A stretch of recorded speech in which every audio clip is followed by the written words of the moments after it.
జగన్మోహన్ రెడ్డి గారు అన్న మాటలు తప్పేముంది? ఇప్పుడు రాయలసీమకు సంబంధించినటువంటి టాపిక్ డైవర్ట్ చేద్దామని చెప్పేసి ఆడ కూర్చున్న పచ్చ పచ్చ ఛానల్స్ లో కానీ ఈయన ఏబి వెంకటేశ్వర్ గారు ఆయన ఏం ఉద్ధరించాడని ఏం మాట్లాడుతున్నావయ్యా నాకు తెలియక అడుగుతాను.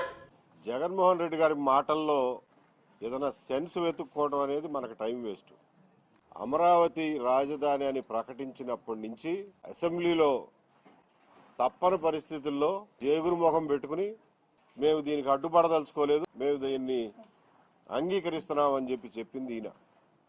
ఏం మాయరోగం వచ్చింది? మర్యాద కూడా లేని కుసంస్కారి జగన్మోహన్ రెడ్డి గారు. నువ్వేంటో నీ బతికేంటో, గతంలో నిన్ను ఎందుకు సస్పెండ్ చేశారో, నువ్వు ఏమేమి ఘనకార్యాలు చేశావో, లేకపోతే నీ వర్గాన్ని కాపాడుకోవడానికి నువ్వు ముందుకొస్తున్నావో, నీ కుల ఉన్మాదం ఏంటనేది అందరికీ తెలిసినటువంటి విషయమే. నువ్వే కదా అన్నావు ఆ చంద్రబాబు నాయుడు మోనోపోలోగా వెళ్ళిపోతున్నాడు, ఆయన ఒక్కడే డెసిషన్స్ ఎలా తీసుకుంటాడు, ఇవాళ మున్సిపాలిటీ అంటున్నాడు. ఏం నువ్వు మాట్లాడిన మాటలు వీడియోస్ ఏమైనా మర్చిపోయావా? ఒకసారి చూడండి, అవి కూడా తెలుస్తుంది. అంటే ఏదో ప్యాకేజ్ అందింది, మళ్ళీ ఇప్పుడు జగన్మోహన్ రెడ్డి గారిని మాట్లాడుతున్నారు. తప్పేంది? రైతులకి 50,000 ఎకరాలు ఇప్పటికే దోచేశారు, వాళ్ళకి ఇస్తానన్న ప్రామిస్లు ఇంకా ఇవ్వకుండానే మళ్ళా రెండో దశలో ఇంకొక 50,000 ఎకరాలు దోచడము తప్పు అని అన్నారు జగన్మోహన్ రెడ్డి గారు. అదేమన్నా తప్పుడు విషయమా? తప్పుడు మాట ఏంది? నోటికి ఏదో వచ్చేస్తే ఏదో మాట్లాడుతావు. నాన్ సెన్స్, న్యూ సెన్స్ అంటే నీ న్యూ సెన్స్. నువ్వెవడు అసలు? పెద్దవాళ్ళు కదా అని మీకు రెస్పెక్ట్ ఇచ్చి మాట్లాడదామని చూస్తున్నా కూడా మీరు లైన్ దాటి క్రాస్ చేసి ఎందుకు మాట్లాడతారు? తాట తీస్తాం ఇంకొకసారి జగన్మోహన్ రెడ్డి గారి కోసం మాట్లాడారంటే. పిచ్చ పిచ్చ మాటలు, చదువుకున్న వాళ్ళే కదా, విజ్ఞానం ఉండదా? ఒక ఎక్స్-సీఎం ఏం మాట్లాడదామనే జ్ఞానం కూడా లేదా మీకు? మీరు ఏం ఉద్ధరిద్దామని ఇంకా జనాల దగ్గరకు వచ్చారు. చాతనైతే మొన్న రామారావు రైతు చచ్చిపోయాడు కదా, ఆయన ప్రశ్నించు.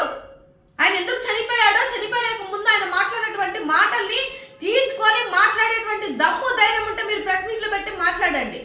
ఒక రైతు నిర్దాక్షిణంగా చచ్చిపోతే అది అతిగెత్తి లేదు, కానీ ఇవాళ వచ్చి జగన్మోహన్ రెడ్డి గారిని తిడతానంటే ఎందుకు ఊరుకుంటాం?